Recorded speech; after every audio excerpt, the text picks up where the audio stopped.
Welcome back. Some students in our area on this last day of July already back in the classroom, but for the majority of kids around here, it's back to school early next week around Metro Atlanta, including in Cherokee County, where we're happy to be joined this morning by the school district superintendent, Dr. Mary Elizabeth Davis, to talk about the year ahead. Great to see you this morning. Thank you for your time as superintendent. Good morning, Dan. Thank you so much for having me. You're welcome. A busy weekend ahead, I'm sure. Last minute preps for Cherokee County. What are you guys doing in these final days? Well, that is correct. This is the most wonderful time of the year. We could not be more excited to kick off this new school year. And here in Cherokee, we have a community who cares so deeply about the quality of public schools that exist for our young people. And we are in the last and final phases of our readiness activities as we prepare for this new school year. So for this new year, anything different that parents and students need to know about? Well, as we kick off here in Cherokee County, we remain laser focused on being the district where kids can learn more, grow more, and achieve more than they could anywhere else. We're layering on top of that a real commitment to being the district where contagious joy and optimism is what we are fueled by. We walk into this new school year with a few new things that we are sharing with our community, and our parents, our students, and our teachers are really the drivers of these improvements that we see. We will be launching a new approach to our screen time guidelines so that the role that digital devices play in the instructional environment is really thoughtfully crafted and well planned by our teachers. And we're introducing some sort of standards of expectation so that that teacher remains that central figure in the instructional practice. We're also excited to roll out better clarity in our academic ownership and student responsibility for students in their grades and the criteria for advancing into the next grade level, introducing promotion and retention guidelines that will really be the architect of our student learning approach. You know, when you talk about screen time, are you talking about cell phones or more like Chromebooks and laptops? You know, we have moved to eliminating cell phones from our elementary and middle school environments completely and have very tight expectations for the limited role that cell phones would play in a high school environment. We're talking about that device like a Chromebook or a laptop that might be incorporated into the instructional environment, ensuring that when it's leveraged for student learning, it is for productivity and it is for the opportunity for research and deep engagement in learning.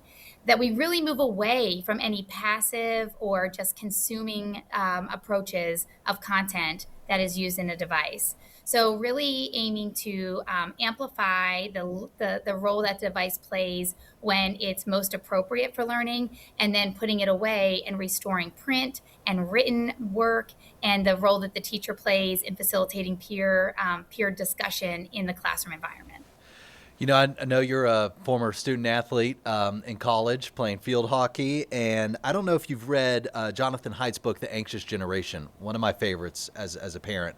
And he recommends recess time for kids and how it's kind of become a lost subject, if you will, over the years. How do you view that as a former student athlete yourself and the importance of getting kids outside? I love that this has become a national conversation because it's what all educators know to be true, that students need a variety of experiences, particularly investing in their physical movement throughout the course of a day.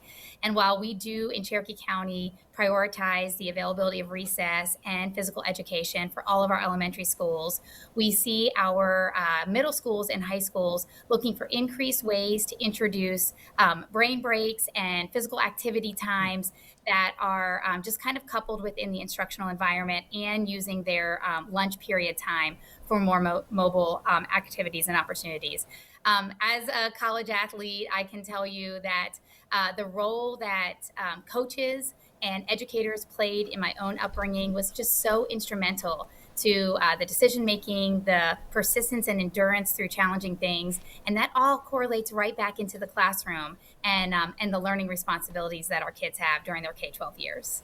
Brain breaks. I like that phrase. You know, just a minute ago before we came to your interview, we were listening in on a news conference with AAA talking about the importance of even just getting kids to school safely and some reminders for drivers and students next year. And it's my understanding that Cherokee County has recently banned e-bikes and e-scooters from campuses. Can you tell us what prompted that decision and why that was important?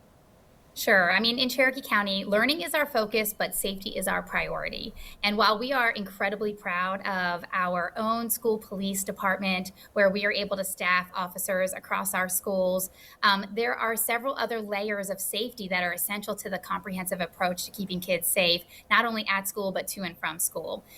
We've introduced stop arm cameras for the first time this school year on all of our school buses in order to actually decrease the illegal passing of our school buses. And I know that that's important across our state as well.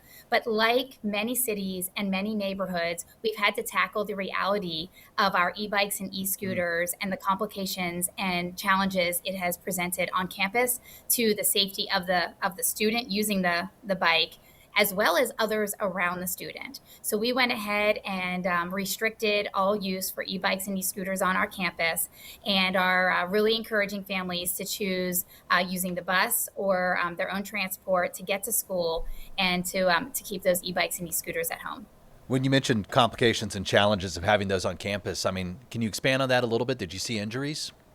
Sure. Similar to what your previous guest was sharing, is that you, as a student riding a scooter or e bike, you need to know the rules of the road, and that includes on campus. And so we have so many cars and buses moving around a campus. We did not see orderly use of the rules of the road from too many of our riders on our e-bikes and e-scooters.